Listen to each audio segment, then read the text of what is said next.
I actually really struggled living in two worlds, and one was knowing that I come from this people group that's experiencing a lot of injustice. And the links between poverty and persecution aren't always necessarily highlighted, but the persecuted church is the poor church. The two are unable to be split. And so part of me identified with that world and knew that this was my family.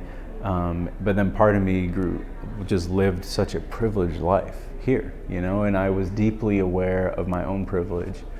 I was deeply aware of the ways I was blessed and the safety and security I had, and that troubled me. I felt like God didn't give me a safe place to grow up.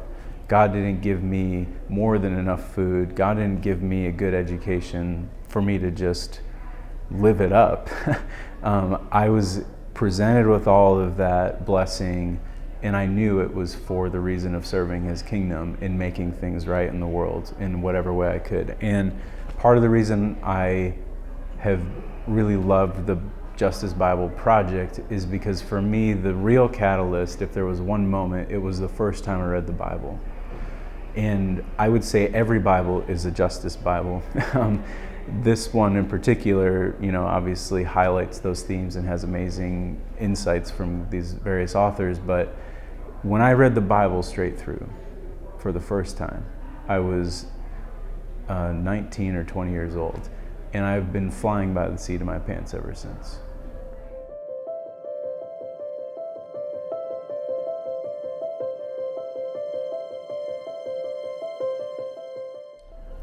Yeah, so at Micah Challange, we are really excited about the Justice Bible. We have a curriculum called Live Justly that I think there's a few thousand of them out there now being used by churches to really understand biblical justice.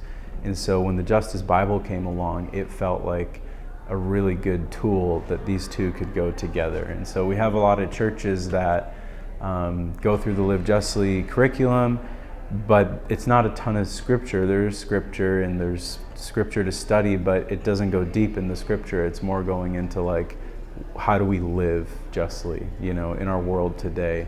And so the Justice Bible is a really good resource that we anticipate using to help groups that want to understand the scripture and really understand some of the stories from scripture in their context and understand that they have justice implications. I think that Bible is going to help us do that. So we already have had, because we've promoted that it's out there, we bring it along with us at events, and there's been a lot of people interested in it and wanting to know how to get their hands on it. Because I think people are hungry for a deeper engagement with justice, and that Justice Bible provides that. Right.